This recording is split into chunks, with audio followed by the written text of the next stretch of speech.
सो recently ना I was watching this shorts from all this creators जो dance videos या dance related content बनाते हैं। And there was this thing that I found out कि जो भी नया ट्रेंड आता है, ये लोग उसके उस गाने के रिलेटेड डांस स्टेप्स सीख लेते हैं और उस पे वीडियो भी बना देते हैं। And it's very quick, there are so many people who just quickly transforms into new dance reels. And that makes me think कि क्या नई चीज़ें सीखना इतना आसान है? और अगर इतना आसान है तो क्या मैं नई चीज़ें सीख सकती हूँ? That's why this project where I learn one new thing in one day. The first and the foremost thing that I have learned is time blocking or time activity log. You just simply do this. Can you see this? You just simply write down and analyze your time. इसमें आपको क्या करना है? Simply आपको है ना ऐसे time logs बनाने हैं जहाँ पे आप अपने टाइम के सब कुछ लिख रहे हो। मतलब आप हाँ एक एक अपने टाइम का ना ऐसा रिकॉर्ड रख रहे हो कि इतने बजे से इतने बजे तक मैंने ये किया, इतने बजे से इतने बजे तक मैंने ये किया। See, and then what you do is कि जब आप ये चीज़ एक हफ्ते तक कर लेते हो, then you analyse everything. You analyse कि आपका सबसे ज़्यादा टाइम कहाँ जाता है, आपका इंपॉर्टेंट काम कब होता है, या फिर आप सबसे ज़्यादा प्रोडक्टिव किन घंटों में महसूस करते हैं, आप सबसे ज़्यादा आलसी किन घंटों में महसूस करते हैं। इससे ना आप अपने टाइम के बारे में बहुत ज़्यादा अवेयर हो जाते हैं। जैसे अगर आपको पता है कि 3 से 5 का दोपहर का टाइम है जहाँ पे आप बहुत आलसी फील करते हैं, तो आपको पता है कि आपको जो इंपॉर्टेंट काम है वो 3 से 5 के पहले कर लेने हैं। And trust me, I'm using this time lock from last 2 weeks and it is working amazing for me. Bonjour, Kamensawa. So the next thing that I learned was a basic phrase and a new language. Tell me how did I do that? Mercy. So the next thing I have learned, yes you are right, जो आपको पीछे दिख रहा है ना, that is vision board. अपने इस journey में मैंने विजन बोर्ड के बारे में सीखा है। वैसे तो विजन बोर्ड का ना एक्चुअली मुझे अब पता चला that it is very very deep, there are so many things that you have to know before creating your vision board.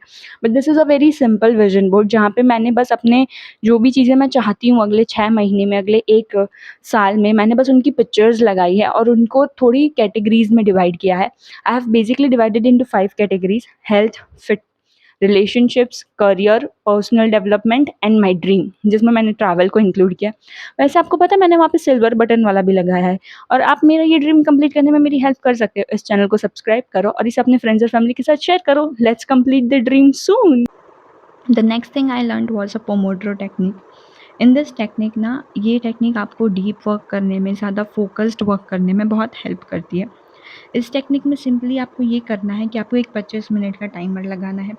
उस 25 मिनट तक आप डीपली बिना किसी डिस्ट्रैक्शन के अपना जो भी काम है वो करेंगे।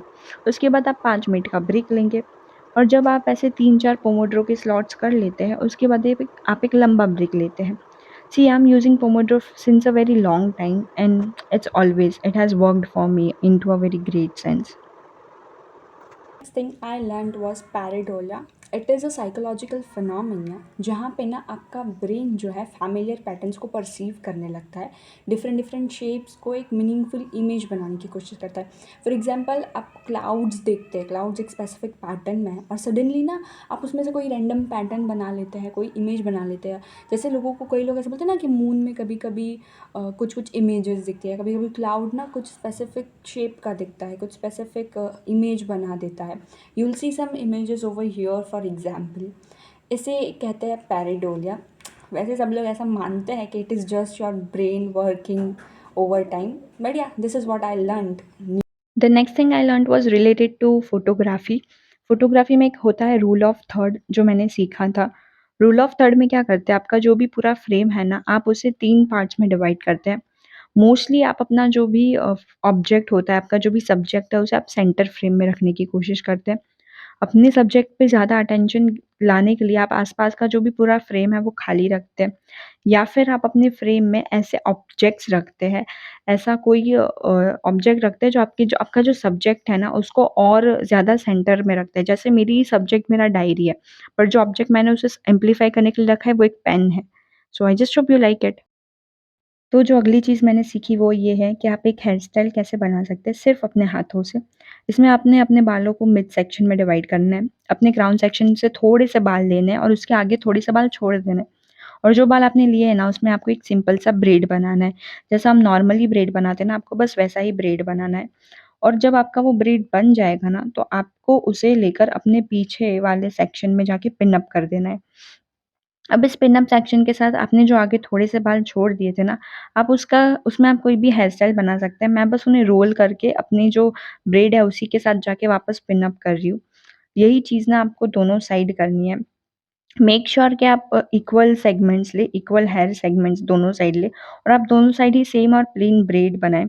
आपका जो आगे वाला सेगमेंट है जिसे आपको रोल करना है, आप वहाँ पे एक छोटा-सा मेसी हेयर जैसा कुछ भी कर सकते हैं या फिर आप उसे सिंपली छोड़ सकते हैं। अगर आपको उसे सिंपली छोड़ देना है, तो you have to make sure that it should not look like an left out portion और बस आपको ऐसे ही दोनों साइड भी करना है। दूसरे साइड भी ब्रेड बना के उसे पीछे टक इन कर देना है और फिर उसके आगे जो आपकी थोड़े से हेयर जो आपने छोड़े थे, उन्हें लेके रोल करके उसे वापस उसी ब्रेड के साथ टक इन कर देना है। एंड या that's the final look. It's This is how it looks like and I think it's super easy to create.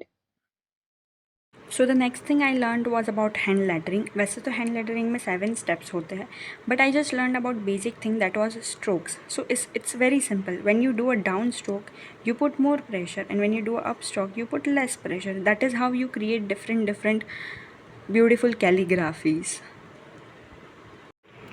Now the next and my favorite thing that I did was to learn about philosophy. So in this, while I was learning new things, the one thing that I learned a lot about was philosophy. First, it attracted me a lot. Another thing, there were so many sources available to learn a lot about philosophy. I basically learned it from following Dr. Vikas Divyakirti's lectures. He has put in some lectures on philosophy, introduction of philosophy, of Indian philosophy, what is the historical perspective of our philosophy, what is the common features in all the philosophical ideas or schools we have in India. I did learn about Charvak philosophy, a basic intro to the philosophy. And there is this beautiful line जो वो sir ने उस वक्त कही थी। वो कहते हैं कि संसार को पहले हम ही ने ज्ञान शिक्षा दान की, संसार को पहले हम ही ने ज्ञान शिक्षा दान की, आचार की, व्यवहार की, व्यापार की और विज्ञान की. So philosophy is definitely a science, a very broad perspective of science, and I learned a lot about philosophy. So yeah, it was a great experience learning philosophy, and someday we might discuss philosophy. So for now, I'll take your leave. Bye bye.